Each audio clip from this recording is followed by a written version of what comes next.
അഫ്ഗാനിസ്ഥാനെതിരെ തുറന്ന യുദ്ധം പ്രഖ്യാപിച്ചു പാകിസ്ഥാൻ.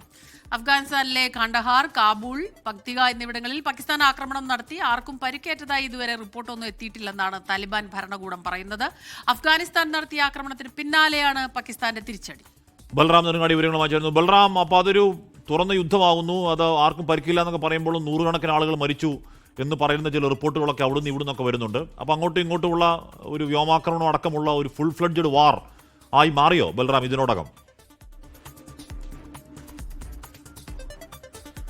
ഹഷ്മി സ്മിത, ഇന്നലെ രാത്രി പാകിസ്ഥാൻ കഴിഞ്ഞ ദിവസങ്ങളിൽ നടത്തിയ വ്യോമാക്രമണങ്ങൾക്ക് മറുപടിയായി അഫ്ഗാനിസ്ഥാൻ പാക് പോസ്റ്റുകൾക്ക് നേരെ ആക്രമണം നടത്തിയിരുന്നു.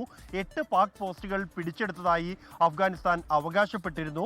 അത് പക്തിയ, ഗോസ്റ്റ്, നൂറിസ്ഥാൻ തുടങ്ങിയ മേഖലകളിലാണ് ഈ സംഘർഷം ഉണ്ടായത്. എന്നാൽ ഇത് പാകിസ്ഥാനെ പ്രകോപിപ്പിച്ചിരിക്കുന്നു എന്നുള്ളതാണ് വ്യക്തമാകുന്നത്. പാക് പ്രതിരോധ മന്ത്രി ഖ്വാജ ആസിഫ് ഇതിനോട് പ്രതികരിച്ചത് ഇനിയൊരു തുറന്ന യുദ്ധമാണ് നടക്കാൻ പോകുന്നത് എന്നുള്ളതാണ്. പാകിസ്ഥാന്റെ ക്ഷമയുടെ പരിധി കടന്നു കഴിഞ്ഞിരിക്കുന്നു, ഇനി തിരിച്ചടിക്കും എന്ന് പ്രഖ്യാപിച്ചതിന് തൊട്ടു പിന്നാലെ തന്നെ അഫ്ഗാനിസ്ഥാനിലെ 3 ഇടങ്ങളിലേക്ക്, കാണ്ഡഹാർ, പക്തിയ, കാബൂൾ അടക്കമുള്ള 3 ഇടങ്ങളിലേക്ക് പാകിസ്ഥാൻ വ്യോമാക്രമണം നടത്തിയിരിക്കുകയാണ്.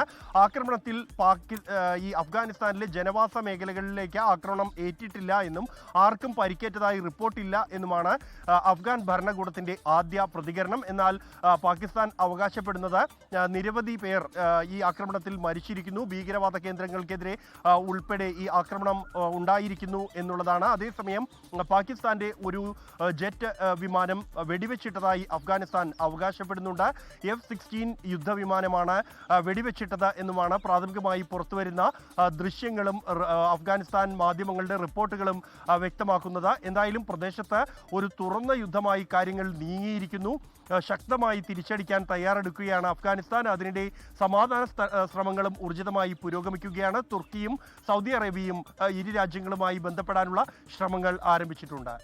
ലോകത്തെവിടെയായാലും ഏത് സമയത്തും 24 വാർത്തകളും ഓഗ്മെന്റഡ് റിയാലിറ്റി പാക്കേജുകളും എക്സ്പ്ലെയിനറുകളും വിശദമായി കാണാൻ ഞങ്ങളുടെ യൂട്യൂബ് ചാനൽ നിങ്ങൾക്ക് സബ്സ്ക്രൈബ് ചെയ്യാം.